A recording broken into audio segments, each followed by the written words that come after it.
Today's story is about Karna's childhood and education in the Mahabharata, including his tutelage under Dronacharya and later Parshuram. Also featuring a budding friendship with Duryodhan and a budding rivalry with Arjun.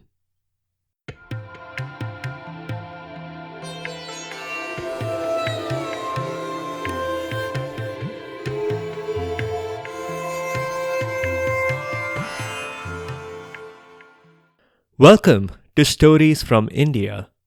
This is a podcast that will take you on a journey through the rich mythology, folklore, and history of the Indian subcontinent.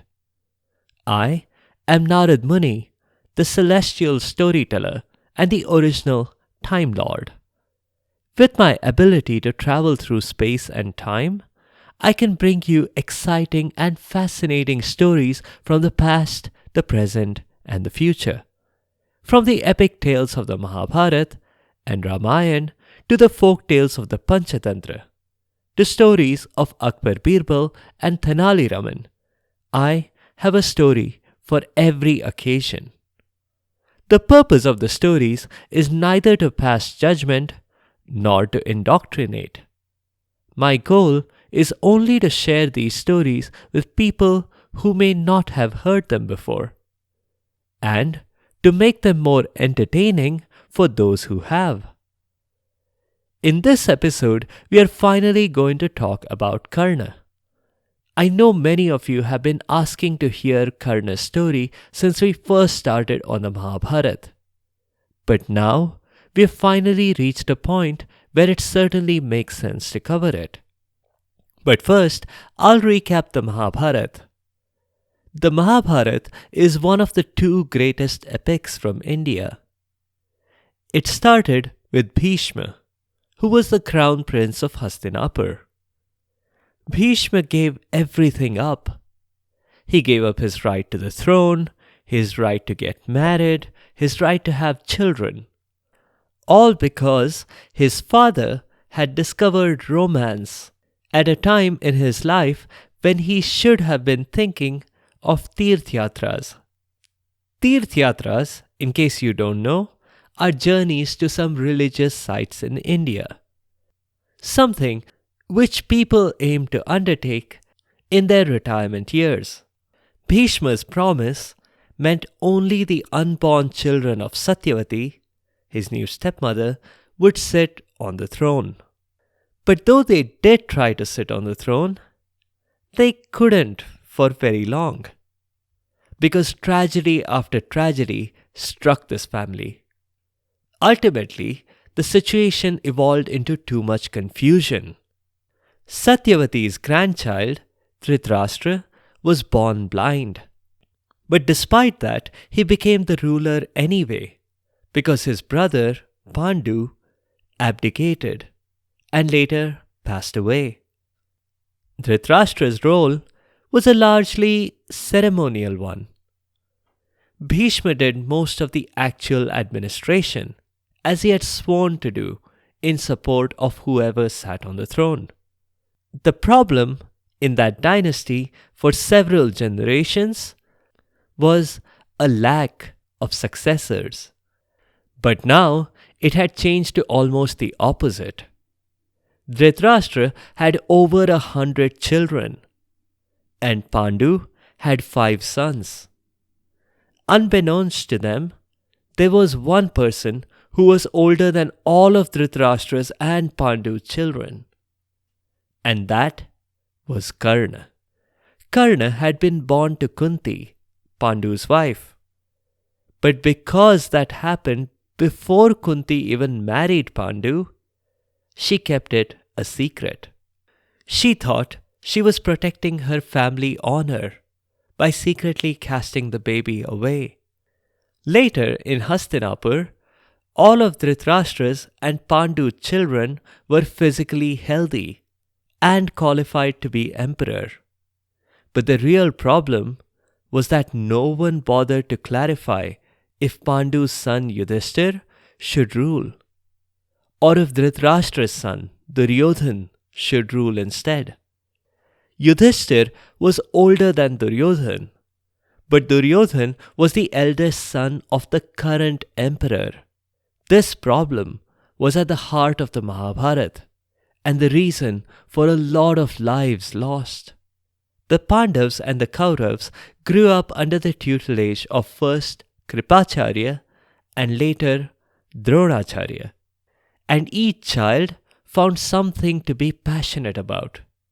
Arjun, the Pandav, was the expert archer.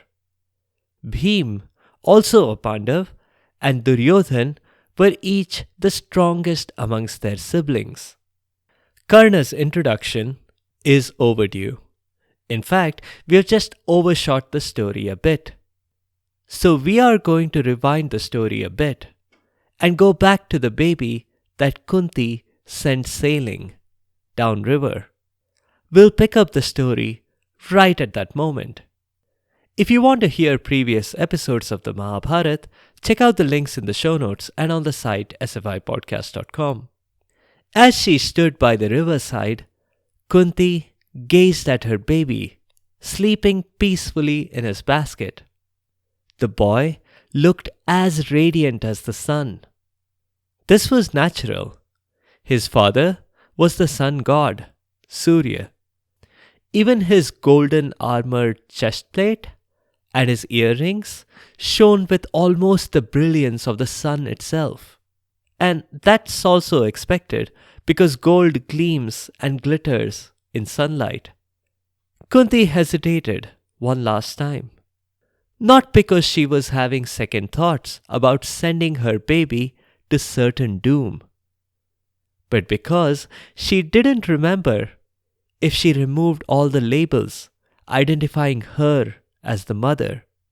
She was already taking a huge risk by being here. What if someone saw her? It would be worse than if she had been caught taking care of the baby back in the palace. It wouldn't be just a mistake anymore. She was now escalating it into a full-blown crime. Her punishment would escalate from a metaphoric slap on the wrist to an actual slap on the wrist, neither of which she was looking forward to. Quickly, Kunti put the basket down in the river. Hopefully, the basket would float long enough so that she wouldn't have to witness the terrible outcome of her actions. She hadn't bothered packing any food for the baby, naturally, or any water. What was the point?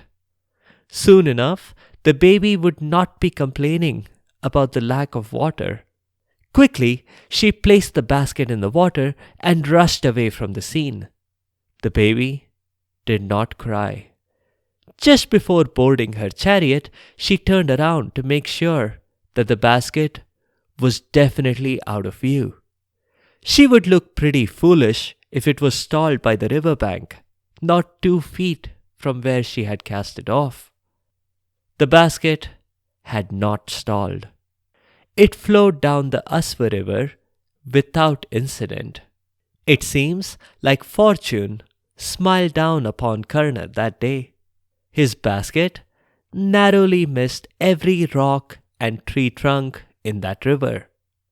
The river Asva merged into the river Charmanvati, which some of you may know as the modern-day Chambal River. When this river merged with the Yamuna and later the Yamuna with the Ganga, the basket continued on smoothly.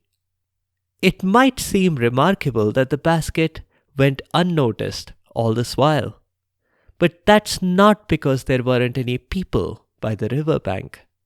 On the contrary, there were far too many people. There were people washing clothes. There were industrial workers dumping toxic waste in the river. And there were also people bathing in the same river, on their Tirth Yatras, praying to the gods for a good, thorough cleansing. Obviously, cleansing only of the soul. All of these people had too many worries on their minds, and none of them bothered to check the basket. The only one who did was a young woman. But because she was a recent mother too, who had secretly come to cast away her own baby, she obviously didn't take in Karna. This lady did get tempted by Karna's golden chest plate and earrings, but she couldn't get it off of the baby. Just as well, she thought, as she saw both baskets floating away. It would be hard to explain to the pawnbroker where she had gotten the gold from, especially seeing as the only pawnbroker in her town was her own father. Finally, there was someone who took a genuine interest in the basket. This person was Radha. This is not the same Radha who was the avatar of Lakshmi and Krishna's chief consort. Instead, this is Radha, the ordinary wife of an ordinary charioteer.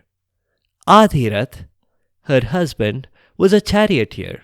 He had trained to be driving chariots for royals. At the moment, though, he was freelancing. Maybe if you were around in ancient India, you might have seen his advertisements posted here and there. Adhirath's chariot service, with express service to all the major ports, river banks, and temples. Call us now for a discount on your next ride. The couple were childless. If Radha had been a queen of Hastinapur, she would doubtless have been able to find some passing rishis to finagle some children out of them, directly or indirectly, as Kunti, Gandhari, and Satyavati had been able to. But being very poor, all they could do was to pray to the gods and hope for the best.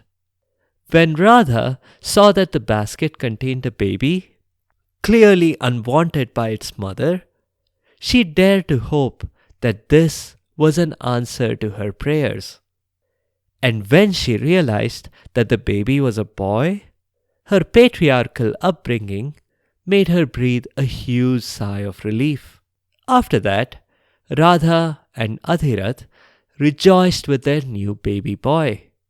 They tried tracing the origins of the baby, of course, but didn't get very far in their search before they decided to give up and focus on educating their new son instead. Karna grew up after that. Radha and Adhirath did have another son, but we can talk about him another time. There were a couple of things about big brother Karna that his foster parents thought were a bit unusual. The boy had a sort of grace that seemed unusual, almost as if he was of divine origin. For one thing, the sun shined on him. Quite literally. If they were clouds, they dispersed as soon as Karna went out to play. This did not get unnoticed by the other villagers, to the point that the panchayat requested that Karna be kept indoors. Otherwise, their farms were never getting irrigated with rainwater. The association with the sun did not end there. Once, Radha could have sworn that the sun appeared to be waving to the boy, and the boy waved back. She dared not reveal this to anyone. They would think she had gone crazy. She must have imagined it after all. Another unusual thing about Karna was his chest shield and his earrings. Kavach and Kundal, as they are called in Sanskrit. It seemed impossible for anyone to take those off. Not even at bath time. They were always there and they always protected him. The other day, when some older kids at school got a little rough with him, they got the shock of their lives when they tried to punch him in the chest and broke their hands instead. Throughout his childhood, Karna's foster parents were transparent with him about his origin. They freely admitted that they were not his birth parents. While they often told him that they loved him and he was wanted, Karna never came to peace with the realization that his birth mother had abandoned him. This was an important part of his identity, and because he never really stopped thinking about it, it would influence some of his later decisions. Growing up, Karna showed immense skills with weapons. The teachers in his village school felt that the classroom was too small a place to contain his talent. They recommended higher education. The boy deserved to go to the best school of all, Dronacharya University. They had a program in weapons science with advanced archery classes from Dronacharya himself. Radha and Adhirath were skeptical about being able to afford it, but the teacher assured them that Dronacharya ran an evening school as well, which was a lot more affordable than being able to study in the company of the Pandav and Kaurav princes during the day. Apparently, Dronacharya also offered a full scholarship to deserving students. Karna's teacher was not wrong. Dronacharya made scholarship decisions based on talent and not based on who the prospective students' parents were. Karna getting accepted into Dronacharya University was a pretty big deal. Even if he did get admitted into the non-royal program, it was still a pretty big deal. The syllabus was the same, and the program did not suffer the neglect that you might have seen in extension programs from modern universities. So there was no palming off the teaching task to teaching assistants, and no having to watch pre-recorded videos. Karna got a pretty solid education. He improved his skills immensely under Dronacharya's half-hearted tutelage. Though scholarship decisions were certainly made irrespective of the parents' economic status, the way Dronacharya taught was not, I guess. Karna went toe-to-toe with Arjun on practically everything. They were part of different cohorts. But you know how it is at university. You still hang out with the other students to share notes, to help with homework, and to criticize the professors. That's how Karna started to get to know the Pandavas and the Kauravas. From a distance at first, but Duryodhan welcomed him further into their midst. It's impossible to know exactly what Duryodhan's motives were. Some say it was purely friendship, but the more likely explanation is that he needed something to counter the whole teacher's pet thing that Arjun had got going with Dronacharya. When not a single Kaurav was proving to be competent in archery, it was natural for the eldest Kaurav to look outside of his sibling.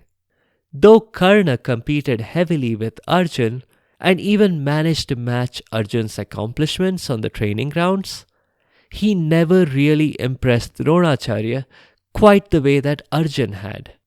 Case in point was the crocodile incident. It happened on a regular school morning, where Dronacharya was readying to teach his students the dynamics of an arrow when hitting an underwater target. This wasn't a theoretical lesson. That is why they were doing this by the river bank. The guru was waist deep in the water, explaining the impact of water on the velocity of the arrow. The students all stood by, listening patiently. Some of them were bored, of course. Naturally, when you teach over 100 children all at once, some of them miss the courtside view. Just then, something happened. Dronacharya's monotonous drawl took on an interesting turn. Let us label the angle of incidence of the arrow on the water surface as theta. Now, ignoring any ripples on the water, like this very big one here. Ouch! Help! "A crocodile has got my leg! Help me!" Some of the backbencher Kauravas thought that it was part of the program, and they continued being bored. The ones in the front, though, could clearly see that their guru was right. There was a massive crocodile, and it had indeed grabbed Dronacharya by the thigh. Some of the princes screamed and ran around confused. Some of them were trying to avoid other crocodiles that must surely be around. Others, like Yudhishthir, were frozen, shocked at seeing their guru in this vulnerable position, while the bulk of the audience was either frozen or in flight mode. There was one notable exception, and of course, that was Arjun. Arjun had grabbed his bow and his arrows. He didn't have to worry about accidentally hitting Dronacharya instead of the crocodile. He was confident in his aim. Or maybe he thought that even if he hit Dronacharya by accident, it couldn't put his professor in any worse situation than he already was in. Either way, Arjun fired off 5 arrows and neatly sliced the crocodile in a way that would have certain modern-day PETA activists in an uproar. With the corpse of the crocodile floating in pieces, the other princes finally calmed down. One Kaurav prince ventured so far as to suggest that the crocodile was large enough that they could all have new shoes made for the entire class. Even the Pandavas, why not? The princes were bursting with questions, but no one dared to ask Dronacharya. Why hadn't he tackled the crocodile himself? He could pierce a twig with another twig, as we saw in episode 127. Couldn't he have turned a handful of water into a diamond sword or something? Or shoot a lightning bolt at the crocodile? Or, failing all that, couldn't he have just given the crocodile a lesson in angle of incidences and density of water and aerodynamic coefficients? That would make it yawn for sure. And then he could have escaped. Dronacharya answered the unspoken questions himself. Of course he could have done all that. He could have wrestled the crocodile with his bare hands. But the moment he saw that the crocodile was attacking, he decided to test his students. And guess what? Only one student had passed. And just like the last time, with that bird's eye in episode 150, that student was Arjun. Arjun had not panicked, and he had done the most expedient thing, which was to defend his teacher. And for that, Arjun would be receiving a prize. The prize was that Dronacharya would teach Arjun how to withdraw a Brahmastra. We have done a description of Brahmastras recently on another episode, and we'll cover that again in the show notes. But the TLDR is that these are projectile weapons that can cause immeasurable destruction. Not withdraw, you mean how to launch Brahmastras? Bhim asked to clarify. But no, Dronacharya had meant how to withdraw them. He had already made up his mind previously to teach Arjun how to launch them. Today, he decided he would teach him how to withdraw them. That didn't make a lot of sense. You'd expect to have to learn how to withdraw them even before you learned how to launch them. If you couldn't, it opens the room for a lot of embarrassing training accidents. But Dronacharya had his reasons. In fact, later, Ashwathama, his son, would possess the knowledge to launch a Brahmastra, but not to withdraw it. This is something that will play an important role later in the Mahabharata. But we are getting a bit ahead of ourselves. Karna said that he had not fled or frozen up. He had readied his bow and arrows as well. Arjun just beat him by a second. In his mind, he deserved to learn about launching a Brahmastra too. He would be totally cool with it if Dronacharya skipped the withdrawal lesson to penalize him for being a second slow. But because Karna wasn't a prince, no one paid him any attention, except Duryodhan. But then Duryodhan didn't have the courage to speak up on this occasion. He was worried that if he said anything, it might only recall to everyone's mind his mad, almost comic, dash away from the crocodile.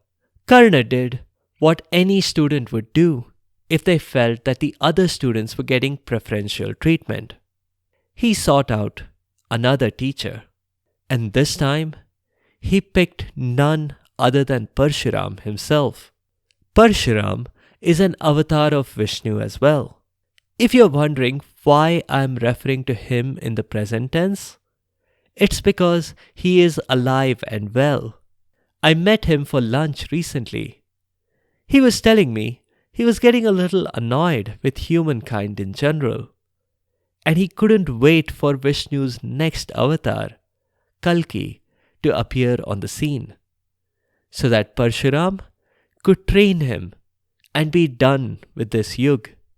Anyway, Parshuram had different criteria than Dronacharya in deciding whom to teach.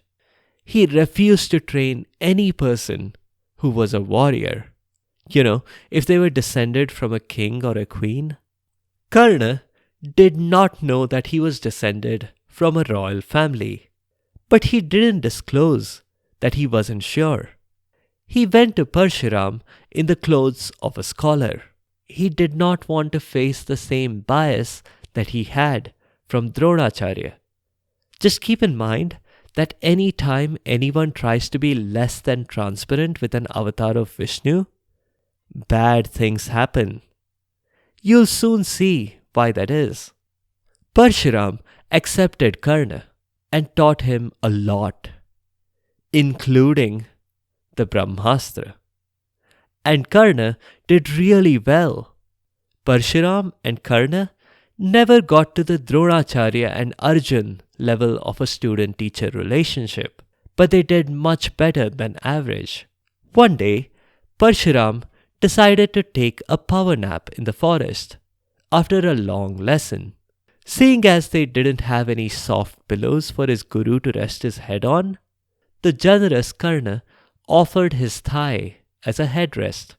Parshuram accepted and was snoring within seconds. Karna just sat there, motionless, not even daring to breathe too much in case he disturbed his master. So imagine Karna's plight when a wasp landed on Karna's other leg. It stung him several times and even tried to bore a hole for its future home. But Karna still dared not move to avoid disturbing the sleeping Parshuram. When Parshuram finally woke up, he was disturbed by the sight of all that blood and Karna's badly swollen leg. Hearing the story, Parshuram concluded that Karna was not who he said he was. A scholar, as Karna had claimed to be, could not have tolerated so much pain. He must be a warrior. This was news to Karna too. Maybe that's why he did so well in archery. It must have been in his DNA. Regardless of what Karna had done for his guru, Parshuram realized that Karna had been deceiving him. Even if Karna did not know about his warrior origin, he definitely tried to pass himself off as a scholar, a Brahmin. That was not okay. So Parshuram cursed Karna. Though he had acquired all this knowledge from Parshuram, he was going to forget all of it in the moment of his life when it would be most likely to help him. And because that moment involved Krishna, another avatar of Vishnu, you have to wonder if this was a secret agreement between Parshuram and Krishna. Being contemporaneous avatars of Vishnu, they must have some secret communication thing going between them. I tried asking Vishnu, but he flat out refused to say. That's it for this time. I'll add my usual reminder about the Mahabharata. There are no heroes and villains in this great epic. There are just people acting in certain ways. Sometimes those actions have terrible consequences, and sometimes they have pleasant results. An astra is a projectile weapon, like an arrow. As I explained earlier in episode 182, a Brahmastra is a special kind of projectile weapon. It has extreme superpowers. Think of it as a missile that is capable of destroying everything, potentially even the entire universe. Once it locks on a target, it will pursue the target across space and time. An escape is impossible, except if the person launching it knows how to withdraw it and chooses to do so. No prizes for guessing who created this incredibly destructive weapon. Who else? But my dad, Brahma, the creator of the universe. This should not be a surprise, given Brahma created everything else in the universe as well. You have to take the good with the bad. Check out the links in the show notes on the site sfipodcast.com for previous Mahabharat episodes. For next time, a couple of you listeners asked for a story about Brahma. So we'll do one. But interestingly, this one isn't from India. Yes, you heard that right. This story is from Indonesia, and it explains some of the geography of that country. Now, I know that this podcast isn't stories from Indonesia, but seeing as how Brahma and all the characters are central figures in this story, I think it makes sense to cover it on the show. If you have comments or suggestions, or if there are particular stories that you'd like to hear, please do let me know by leaving a comment or a review on the site sfipodcast.com or tweet at sfipodcast. You can also find me on Instagram and Facebook. Be sure to subscribe to the show to get notified automatically of new episodes. A big thank you to each and every one of you for your continued support and your feedback. The music is from purpleplanet.com. That's purple-planet.com. Thank you for listening, and I'll see you next time.